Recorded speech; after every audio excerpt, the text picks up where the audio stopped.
I am originally from Puerto Rico, and we moved to the United States, to Chicago, when I was young. My parents were really young. My mom was 16 when she had me. And that, often sort of my story would have been told or kind of narrated by that.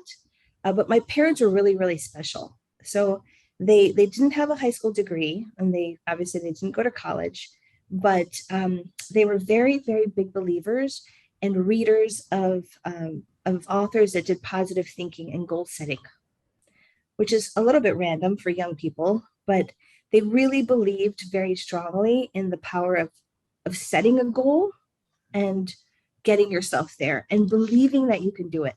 I grew up in the South Side in an area called Pilsen, which is a mostly Mexican neighborhood, a really dangerous neighborhood at the time. There's a lot of gang violence, and I had a very large family, many of which unfortunately sort of succumbed to the things of our neighborhood, right? So we're in gangs or got pregnant young or just had issues. But again, in my immediate family, in my house, it was just different. So every day growing up, my sisters and I would wake up and my dad would make us look in the mirror. We'd have to do 10 jumping jacks and look in the mirror and say, today is a great day. I can and I will. Every single day of my life, I can and I will. And, the goal of that was just to make ourselves believe that even if we were poor, girls from the South Side of Chicago, poor Puerto Rican girls, that we could do something different, that we could make our dreams happen. And he would make us, my dad would make us write down our goals at the beginning of the year, short-term goals, long-term goals. And then we'd have to consult with him throughout the year how we were achieving those goals. How was it going? And what did we need from them as support to help us get to those goals? And it worked, right? And so we went from this, very, very, very challenging situation in the South Side of Chicago. And my parents worked hard. I was the first person in my family to go to college, but much more importantly, I was not the last. My sisters went, my cousins have gone, and so many more of my family members, their sort of life trajectory has changed because of that. My middle sister, Rebecca, is a chief medical officer of a really large low-income clinic in LA that services about 50,000 patients, about a quarter of them homeless. She's one of the youngest CMOs in the country. Gina's story I absolutely love because it's very in line with who our family is. She's 10 years younger than me. And by the time she graduated college, I was doing well. And I said, Gina, our family let's try to reach this goal. You want to be an actress? We don't know anybody in Hollywood, right? But let's give it a go and let's approach it like we approach everything. Let's be systematic about it. Let's be disciplined. Let's work hard and let's believe we can get you there. And so she moved out to LA and she just started networking, and she was her own manager. So her name is Gina. Her middle name is Alexis. She would call people as Alexis as her manager. And she was her own attorney, and I was her finance person and her financier, right? Because I said, come and give it a shot. You can live with me. I'll cover your meals. I call her Grace in my very first venture capital deal. I was funding the expenses for years and years. And it worked out really well. She got an offer from ABC to do what's called a holding deal. So they pay you a certain amount of money and they try to find you a television show. And then they put you on that television show. So she got this, and it was huge for her. This was 5 years into like hustling. And they said, okay, we found a great show for you. It's called Devious Maids. Basically 4 Latina housemaids in white Beverly Hills homes. And Gina was like, no, I'm not going to do it. She's like, my sister's a banker and my other sister's a doctor. And like, why do Hispanics always have to be housekeepers on television? She's like, I'm not going to do it. And we were like, Gina, like, you're on my couch and this is the opportunity to be in a television show. Like, I understand you have morals, but come on. And she's like, no, I don't want to do it. I'd rather not do it than continue to be part of that. And she didn't do it. And so she lost her ABC deal and she went back on my couch. It's like, well, there you go. Nobody says no to a television show. It's like $1 million deal. And she said no. right? Like I want to be a role model for women, for Latinas. Like I want them to see themselves on TV in real jobs and in a positive way. And that was really, again, just how our parents raised us, right? Like we can do more, we can do better, and we can help others do more and do better. So she went back on my couch. We thought it was over.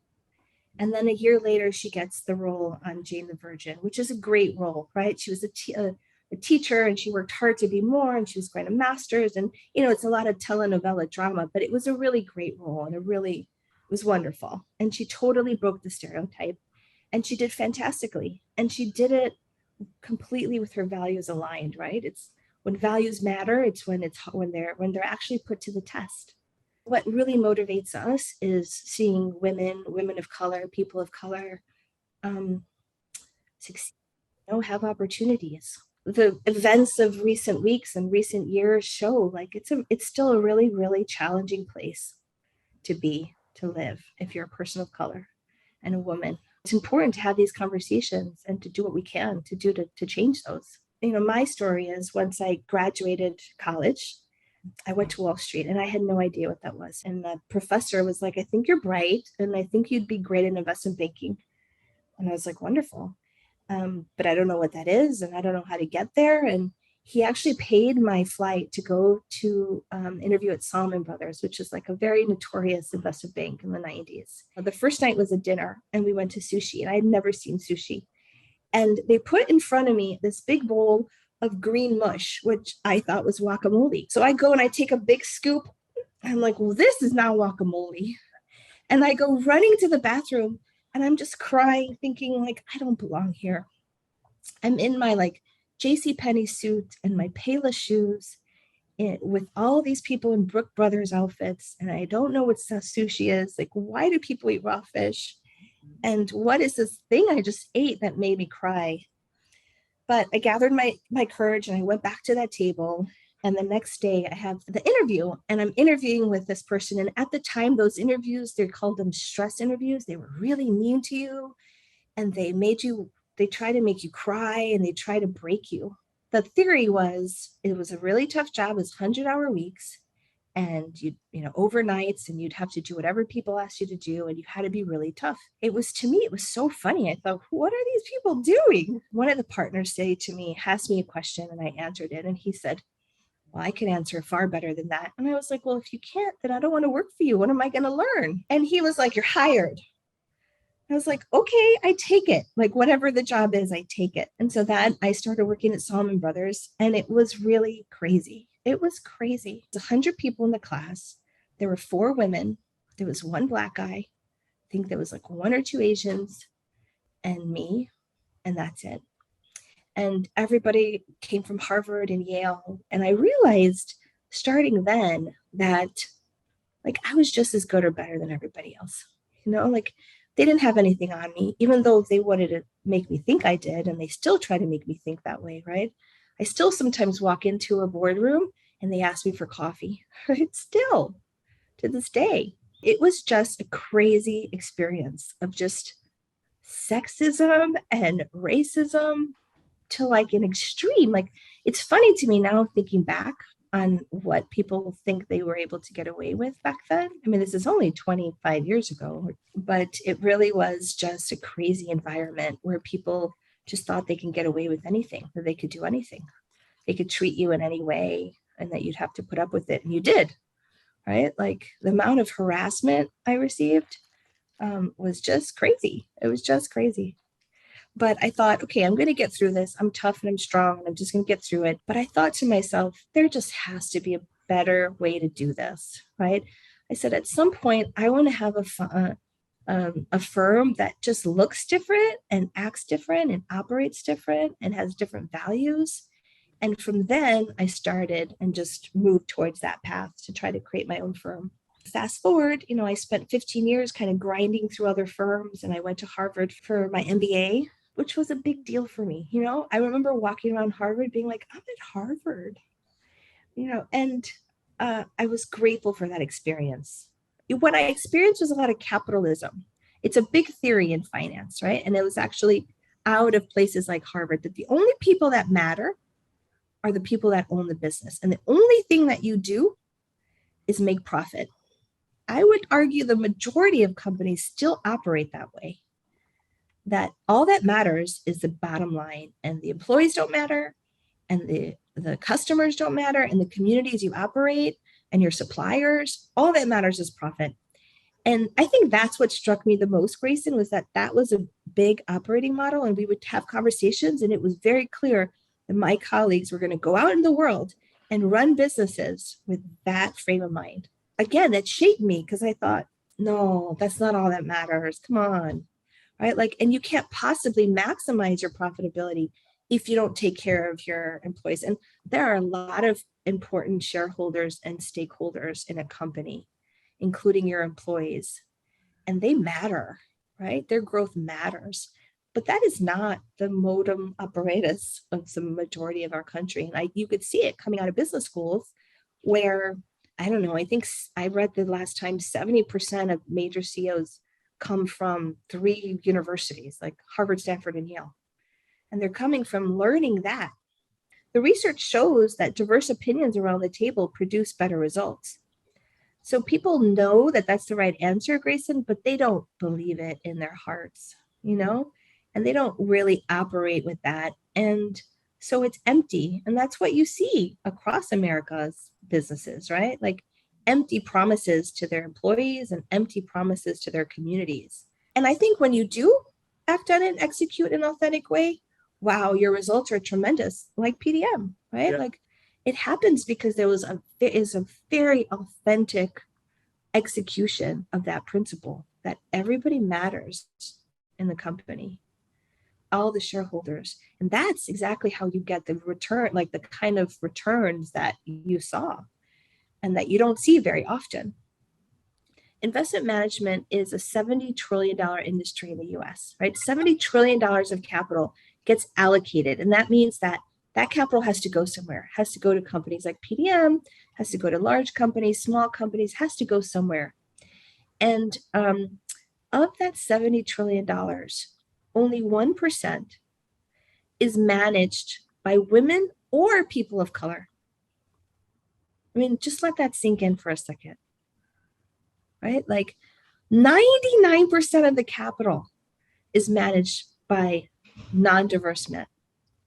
Listen, I have nothing against non-diverse men. I'm married to one. I love him dearly, right? There's a place for all of us, but that's too much of the pie. That's way too much of the pie. And it's not just that group then keeps tons of wealth. Far more important is that capital trickles down to only non-diverse men, because people invest with people that look like them. And why is that? Because when you walk in a room, the person you're going to go to, the person that looks like you, right? You're just more comfortable. So if there's a lineup and I'm looking at three or four companies and it's somebody that looks like me, I trust her more, just because I trust myself. So I'm going to trust somebody that looks like me. So, it's a institutional bias that is really interesting, because it's not overt racism, but it is a structural bias that has made it so that this capital doesn't go to women. It doesn't go to people of color, because those people are not allocators. Where the capital goes is then where opportunities flow. Who are the entrepreneurs that get this capital? Those entrepreneurs will make decisions about what does a C-suite look like, and who gets promoted in their companies, and how is that wealth used in the communities, right? It's all a trickle-down effect that impacts every single one of us without us even knowing it. Our mission was to build a firm that looked different, that operated different, that had different values, and that really created opportunities. We just decided on our tagline. Our tagline is creating opportunities. And that's really what we're excited about doing. We want to get more capital to women and people of color. We want to bring more people into this industry so that they're capital allocators. So we started this internship that's become a really great internship. This summer we'll have 45 interns, all women and people of color. Most of them who are low income or first generation college students, have never heard of finance before ever. and they're going to go into these private equity firms and private credit firms, and they're going to rock. I talk to women all the time in the industry, and they always ask, like, how do you do it? And how are you so confident? I'm like, oh, confident, right? Like, that grows over time for sure. I was a stutterer as a kid. I still stutter as an adult. If I'm nervous, I stutter. And I used to be so upset with myself, but that's just who I am. It's just me, right? It doesn't make me any less smart or any less good at this. It's just who I am. So my big dreams are to continue to really grow this and grow it because I just want more people to have access to this industry. We source about 700 deals a year. We probably really dig in on about 100. We'll take to our investment committee probably 20, and we'll close 10 to 12. What we do is lower middle market, so companies with less than 10 million of EBITDA. So those companies are usually at the stage where they were founder owned, founder led.